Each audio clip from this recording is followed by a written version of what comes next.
My name is Andrew. I am 30 years old. I have grown up here in Salt Lake and wanted to take this opportunity to share my story of coming out and coming to terms with my homosexuality. So like I said, I grew up here in Salt Lake Valley.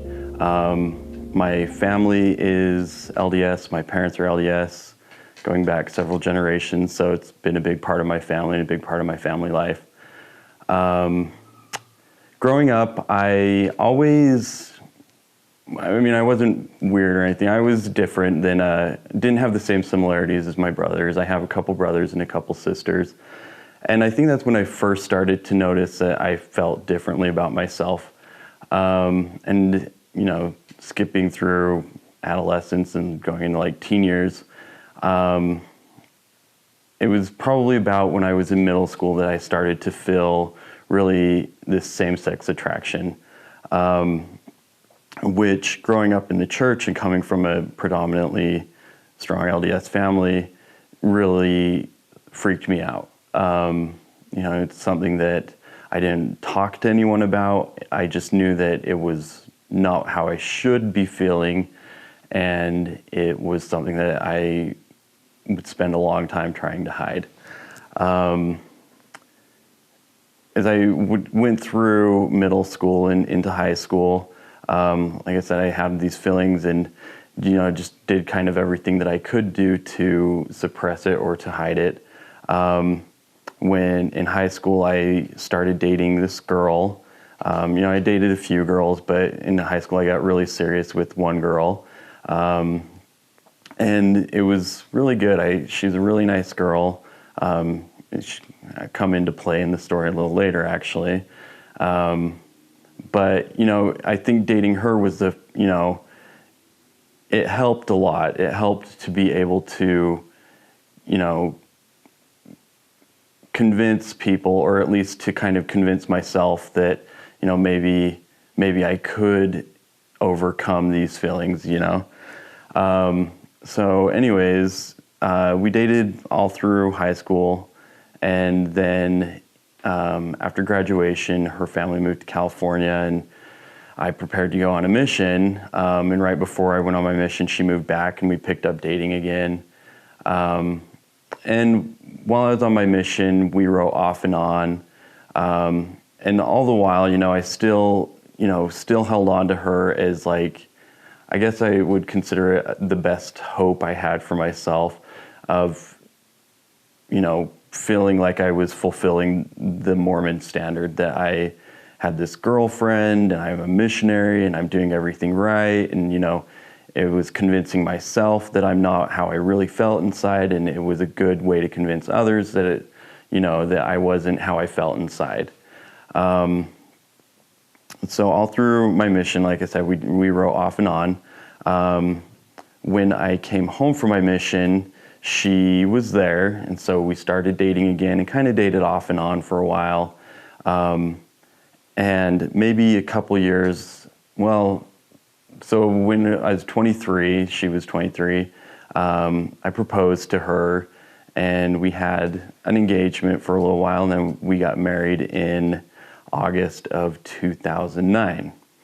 Now, it didn't last long. We were only married for about 10 months and really only together for about 6 months before we separated. And it was a trial. It was really hard. And I can't pin why our marriage didn't work other than I don't think that we were compatible. I think that I was lying to myself, and, you know, I think it caused a lot of problems for us.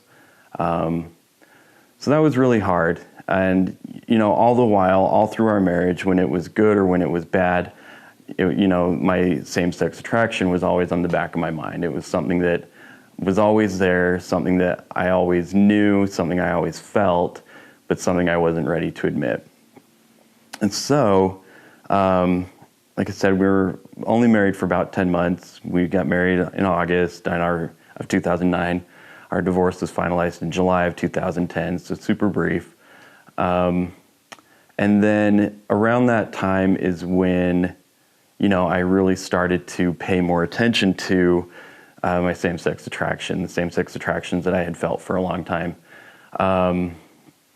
I, started probably like a lot of people that are in similar situations. You just start looking online and you start looking for, maybe, whatever. And it's around this time that I met someone who was a similar situation as myself. This guy that kind of has the same backgrounds, LDS, LDS families, having these feelings, not wanting to admit them, thinking that maybe it's a phase, maybe it's just something I need to get out of my system. So, started talking with him a lot, started getting kind of close to him. And after a while, as he and I were, figuring these things out, I just freaked myself out. And completely cut him off, stopped talking to him, stopped responding. I was a jerk, I guess, I would say, looking back now. But I really freaked myself out because I was starting to recognize, or I guess admit more to myself, the way that I felt inside. And I felt that it was wrong, felt that, I would be disappointing my family, felt like people would judge me, all of these sort of things. And so after that, I really just dove into church life. I moved to a new ward and just dove right in head first, was called to be the executive secretary, served in that capacity for a while, got really involved in the ward. After that, I was called to be the elders quorum president. And so I was just like, I enjoyed that time. It was fun. I made a lot of great friends that are still friends today. And so I can't say that, I was whatever. But I do think that it was an attempt by myself to convince myself that, my homosexuality was just a phase, that, I needed to get it out of my system, or that if I tried harder, or if I prayed harder, if I did all these things, it would go away. I'm sure a lot of people have those same thoughts and feelings. If I pray harder, it'll go away. Or if I try harder, it'll go away.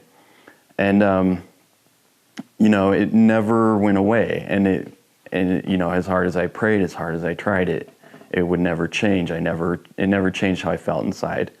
So during this time, I also, made a lot of attempts to date. And I dated, a few girls, had some good experiences and some bad experiences. And as I would date these girls, we'd get a couple months into it, and I would start to see that they were becoming more committed or more into the relationship than I was. And I would feel bad because I wasn't getting there. I just couldn't feel that. I was developing a good friendship with them. I felt like we were becoming good friends, but I knew I couldn't take it any farther than being friends, just because there really wasn't any attraction there, as beautiful as some of these girls were. So it was probably around this time I moved from maybe about a year ago, moved from where I was living at up to Salt Lake, just because I think I needed to change. I needed to figure things out for myself. And it was about this time that I turned 30. And when I turned 30, I had just determined, I've been struggling with these feelings for so long, I have to figure it out. And I kind of gave myself the mission that I would have it figured out by the time I turned 31. So a few months back, I guess, about a year ago, I had a girl come to me, a girl that I've been friends with for a long time, and she's really a great friend. And she told me that she wanted to date, that she felt like we were compatible and that she was interested and that we should date. So immediately, as I had already started kind of recognizing and accepting more of my homosexuality, and I took this almost as a last opportunity to get it out of my system. Maybe she's a great girl, she's cute, she's fun to be around. Maybe I can date her and it would work. Like maybe I could make it work. Maybe she would be the one that would, change everything. And it wasn't more than a week after talking to her about, yeah, let's go ahead and let's try dating. It wasn't more than a week that I realized that was a horrible attitude to have towards a girl, to look at her as an opportunity to mask who I really am, just because I'm scared of what people will think.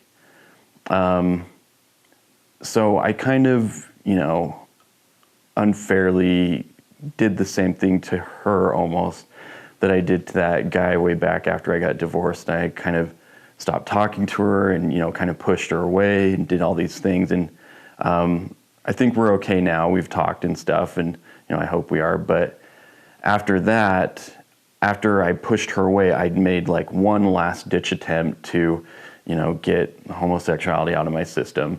I downloaded all these apps, joined LDS Singles, which I vowed I would never do, but I joined it because I was just like, I just need to find the right girl. I need to find the right girl. And I had those apps and, chatted with a lot of girls for a couple weeks. And then I don't know, I woke up one day and was like, I can't do this. If I couldn't do this to one of my friends, I can't do it to some random girl. I can't use anyone as a mask. I couldn't sacrifice anybody's emotions or anybody's self-worth to mask how I really am inside and how I've always felt.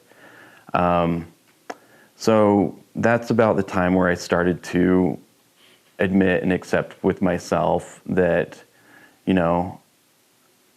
you've felt like this for as long as you can remember. You've had these feelings, you've had these attractions for as long as you can, as long as you've, as far back as I can remember.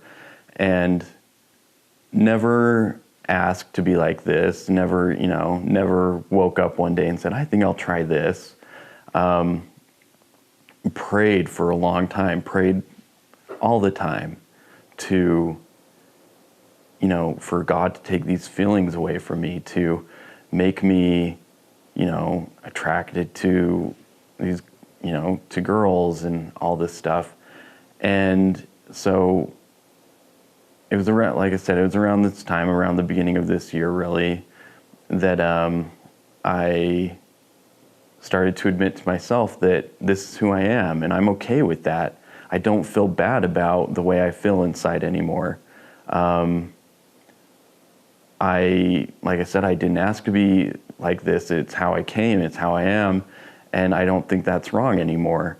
And as I've started to come to these realizations and admit these things to myself, I've started to feel, just happier and feel this burden of weight taken off of me. And as I started coming out to people, started, of course, like many of you or many people I know, started coming out to friends. And all of my friends were really great and really supportive. They looked at it as they really just want my happiness. And it wasn't that long ago that I decided to start coming out to my family. And again, I'm really, really blessed and lucky in that my family was very supportive, very loving. They haven't treated me any differently. Obviously, it's a big adjustment for everybody. And it takes time, it takes conversation, and it takes understanding and love and patience. But I do consider, like I said, I do consider myself really blessed and lucky that they've been so loving and great. So the reason I wanted to share my story, I guess, is that, I feel like compared to a lot of guys, I'm a little older. I'm 30, to be coming out. A lot of people did it when they were younger. And as I've thought about it and thought, maybe it would just be easier if I would have just done this when I was 21 years old, when I was 22 years old. But as I've thought about it, I've realized there's a lot I had to learn, a lot I had to go through, a lot I had to sort out. And if you're in a situation like me, you don't feel bad for going through those and learning those things, because they make you a better person. Make you into the better person that we're always striving to be. And then having been married, that's a totally different experience than a lot of people have. And so I wanted to share that with whoever's looking for these videos, so that they can feel, if you're in a similar situation, just know that there's hope, and there's happiness, and there's joy beyond lying to yourself every day, or lying to your family and friends, which honestly I feel like was a bigger burden than lying to myself. Just the fight and the struggle of every day trying to mask up and cover up how you really feel inside and who you really are. And like I said, I think ultimately, and hopefully ultimately at the end of the day, the people you care about the most are still going to care about you, irregardless of your sexual orientation and your attraction. So I hope that's something that helps you.